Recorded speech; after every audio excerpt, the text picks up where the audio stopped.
29 থেকে 30 বছর পুরনো এই আলমারিটাকে আজকে আমি নতুনভাবে কমপ্লিট করব।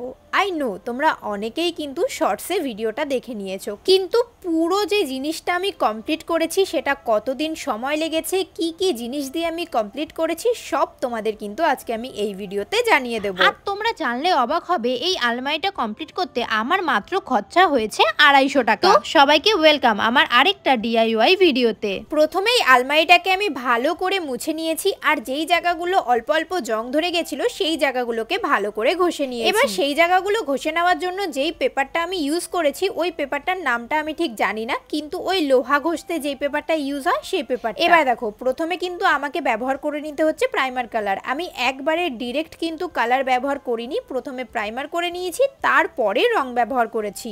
আর এই পুরো আলমারিটাকে প্রাইমার করতে আমার লেগেছে 2 দিন, কারণ আমি অলরেডি অন্য একটা কাজ করছিলাম, তার মাঝে মাঝে এই কাজটা করছিলাম। আর তোমরা যদি জানতে চাও পুরো কাজটা আমি কমপ্লিট করেছি কত দিনে, পুরো কাজটা আমি কমপ্লিট করেছি 1 সপ্তাহে। দেখো তো প্রাইমার করার পর জিনিসটা কেমন লাগছে। ওপরে পেপার দিয়ে দিয়েছি, তার কারণ হচ্ছে আম গাছ থেকে রস পড়ছিল, আমের ছোট ছোট মুকুল এসেছিল তো তার জন্য। চলো প্রাইমার করার পর আলমারিটা কেমন লাগছে তোমাদের দেখাই।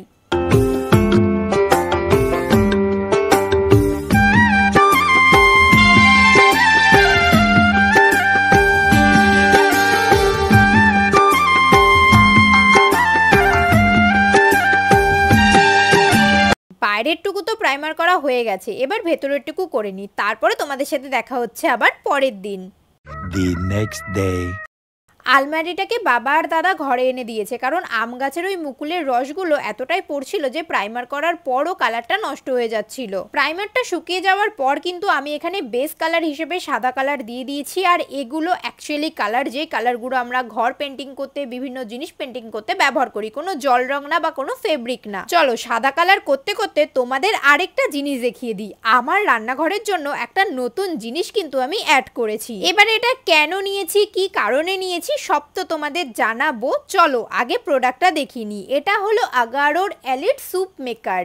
বুঝতেই পারছো, তোমরা তো আমার রান্না চ্যানেলে দেখেইছো আমি কতটা স্যুপ খেতে পছন্দ করি, যে কোনো স্যুপ খেতে আমার দারুণ লাগে। স্টেনলেস স্টিল বডি রয়েছে, তার সাথে মিনিমাম 800 ml থেকে ম্যাক্সিমাম 1000 ml পর্যন্ত তোমরা জিনিস বানাতে পারবে। রয়েছে টুইন স্টেনলেস স্টিল ব্লেড, এছাড়াও রয়েছে 6টা মোডস। এছাড়া সব থেকে জরুরি রয়েছে 1.2 m লং পাওয়ার কট।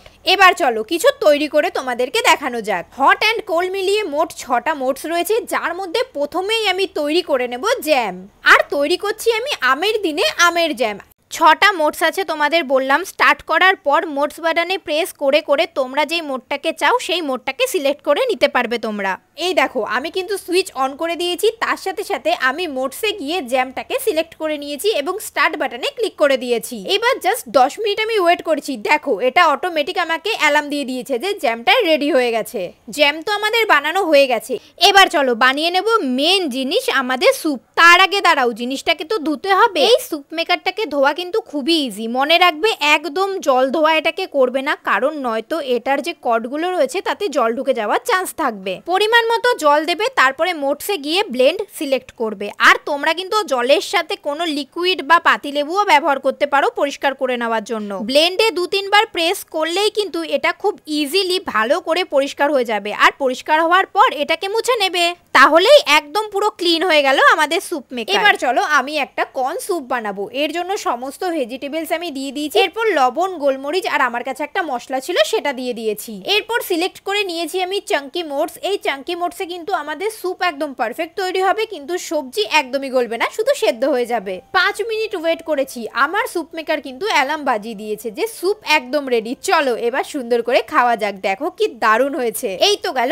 একটা স্যুপ। এবার চলো আরেকটা স্যুপ তোমাদের বানিয়ে দেখাই, যেটা আমি টমেটো আর গাজর দিয়ে করব। আর এখানে আমি মোডসের মধ্যে সিলেক্ট করেছি স্মুথকে, যাতে আমার স্যুপটা একদম ব্লেন্ড হয়ে যায় আর স্মুথ হয়ে যায়। দেখো ক্রিমি ক্রিমি স্যুপ কিন্তু রেডি হয়ে গেছে একদম, কি দারুণ লাগছে তাই না? এছাড়াও তোমরা এখানে ব্লেন্ডের অপশন পাবে, রিহিটিং এর অপশন পাবে, যাতে পরে তোমরা আবার গরম করে নিতে পারো। তো দেরি কেন, ডেসক্রিপশন বক্সে লিংক আছে, এখনই নিয়ে নাও।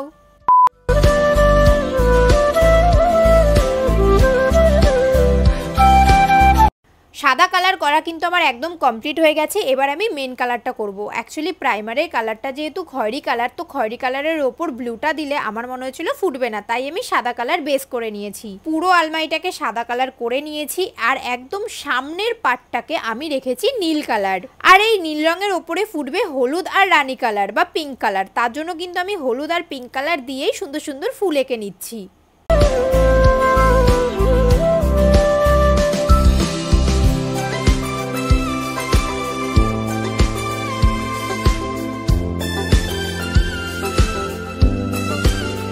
দেখো একটা জিনিস বানাতে কতটা টাইম লাগে আমি তোমাদের সেটা ফাস্ট ফরওয়ার্ড করে দেখাচ্ছি।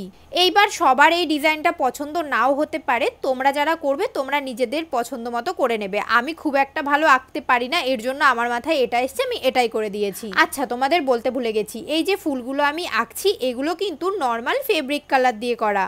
এই তো আলমারিটা একদম কমপ্লিট হয়ে গেছে। কেমন লাগছে অবশ্যই কমেন্ট করে জানিও। জানো তো ওপর দিয়ে একটু বার্নিশ দেওয়া উচিত ছিল, কিন্তু আমি যেহেতু প্রথমবার এই কাজটা করেছি তার জন্য আমি জানতাম না যে বার্নিশ হয়।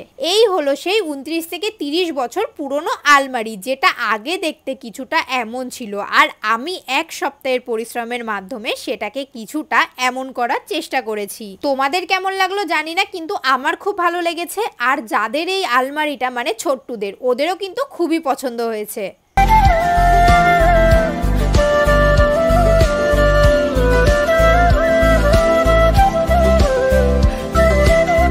ভিডিওটা কেমন লাগলো অবশ্যই জানিও, আর যদি কিছু হেল্প হয়ে থাকে তাহলে একটা লাইক করে দিও। চলো দেখা হবে পরের একটা ভিডিওতে। আজকের মতো টাটা।